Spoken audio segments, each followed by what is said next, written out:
Magandang umaga mga kahuan, narito na ating ulat panahon ngayon.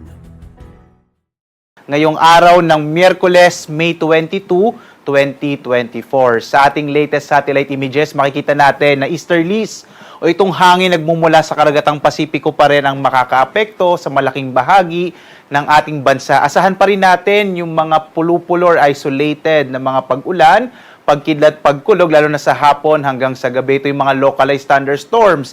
At ang ating ahensya, ang Pag-asa, ay maglalabas ng mga thunderstorm advisories at mga rainfall information, lalo na bandang hapon hanggang sa gabi, dahil doon nga nabubuo itong mga localized thunderstorms para malaman natin kung ano yung mga specific na lugar na maaaring magkaroon ng mga pag-ulan.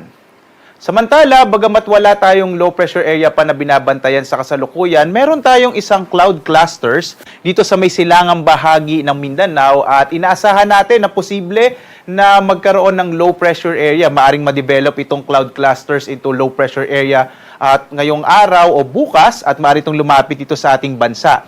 Hindi rin natin inaalis yung posibilidad na kung ma-develop ito o maging isang low pressure area, posible din itong maging bagyo. At bagamat malayo pa at marami pa rin pong pwedeng mangyari. Inaasahan din natin na maaaring magdala itong cloud cluster at kung maging low pressure area ito ng mga pag-ulan partikular na sa may silangang bahagi ng Visayas, ng Mindanao, ganyan sa may Bicol region towards the weekend. Kaya patuloy nating i-monitor itong cloud clusters na to sa mga susunod na araw. Muli, posible nga itong maging low pressure area within the day or tomorrow at papasok ng Philippine Area of Responsibility.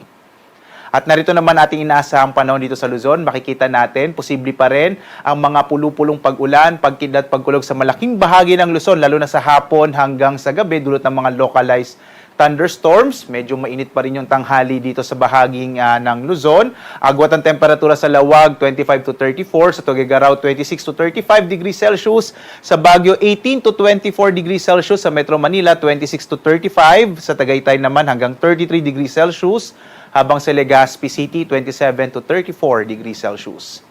Dito naman sa may bahagi ng Palawan at makikita natin isolated thunderstorms din ang mararanasan. Agwat ang temperatura sa Kalayaan Islands, 27 to 34 degrees Celsius. Sa Puerto Princesa naman, 27 to 34 degrees Celsius.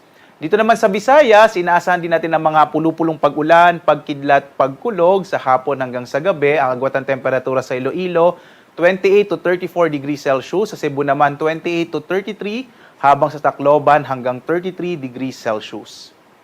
Sa bahagi naman ng Mindanao, inaasahan pa rin natin ang medyo mainit at tanghali habang mas malaki yung tsansa ng mga pulupulong pag-ulan, pagkidlat, pagkulog, dulit yan ng mga localized thunderstorms. Sa Zamboanga, ang agwat ng temperatura, 25 to 34 degrees Celsius. Sa Cagayan de Oro City naman, 26 to 33 degrees Celsius. Habang sa Davao, 26 to 35 degrees Celsius.